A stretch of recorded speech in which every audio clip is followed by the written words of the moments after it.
Bismillahirrahmanirrahim. Assalamualaikum warahmatullahi wabarakatuh. Alhamdulillah wa syukurillah wassalatu wassalamu ala rasulillah wa ala alihi wa sahbihi wa mawala. Masya Allah kan wa malam yassalam yakun la hawla wa la quwata illa billah.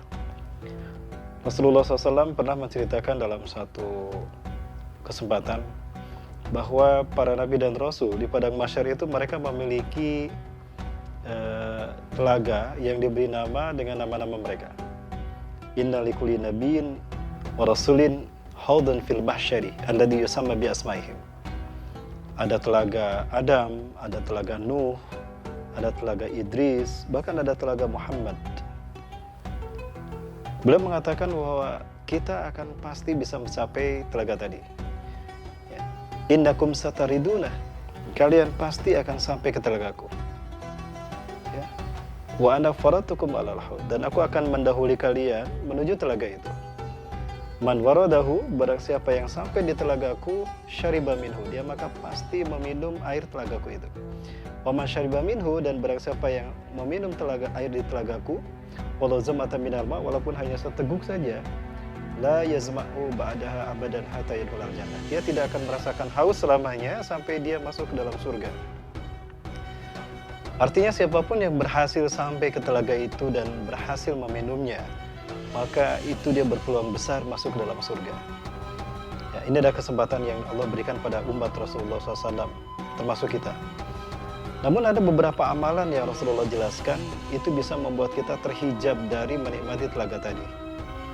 Di antara amalan itu, ini nampaknya yang paling penting untuk kita perhatikan. Beliau kemudian menjelaskan dalam satu hadis yang lain, ala innahu satakunu ba'di umara. Ingatlah bahwa sepeninggalku akan muncul banyak pemimpin-pemimpin di tengah-tengah kalian. Man saddaqahum bikadzibihim, barang siapa yang membenarkan perkataan dusta mereka.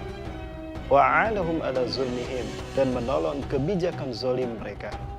Falaisa minni, dia bukan umatku, walastu minhu, dan aku bukan bagian darinya. Artinya Rasulullah SAW tidak akan mengakuinya sebagai umatnya. Ketika Rasulullah tidak mengakuinya sebagai umatnya, berarti Rasulullah tidak mengakui iman Islamnya. Walastu minhu, dan aku bukan bagian darinya. Artinya Rasulullah SAW berlepas diri di hadapan Allah darinya, tidak akan membela dia ketika amal ibadahnya disidang nanti di padang mahsyar. Walaysa biwaradin alayal haud. Yang ketiga, Rasulullah SAW mengatakan, dan dia tidak akan pernah bisa menikmati telaga mahsyarku. Inilah kerugian ketika seseorang di dunia begitu terobsesi dengan siapa pemimpinnya, tanpa memperhatikan apa yang dilakukan pemimpinnya, sehingga dia bisa kehilangan kesempatan untuk menikmati telaga mahsyar, bahkan meminumnya, bahkan memasuki surga. Namun sebaliknya, Rasulullah SAW menyatakan dalam lanjutan hadisnya, waman lam yusaddiq bikadzibihim, barang siapa yang tidak membenarkan perkataan dusta pemimpinnya, walam yu'inhum ala zulmihim, dan tidak menolong kebijakan zalim pemimpinnya, betapapun resikonya besar, dia harus kehilangan dunia, dia harus kehilangan pangkat dan jabatan, tapi dia memilih untuk berkata benar walaupun itu berseberangan dengan pemimpinnya. Maka apa yang dikatakan Rasulullah SAW? Fahuwa minni, maka dia adalah umatku, wa ana minhu, dan aku bagian darinya. Artinya Rasulullah SAW mengakuinya sebagai umat, dan Rasulullah SAW akan membantu membela dia ketika amal ibadahnya disidang. Wa huwa waridun alayal haud, dan dia akan menikmati telaga mahsyarku. Artinya dia berpeluang untuk masuk surga bersama Rasulullah SAW, dan akan bertemu dengan kenikmatan demi kenikmatan di surga itu.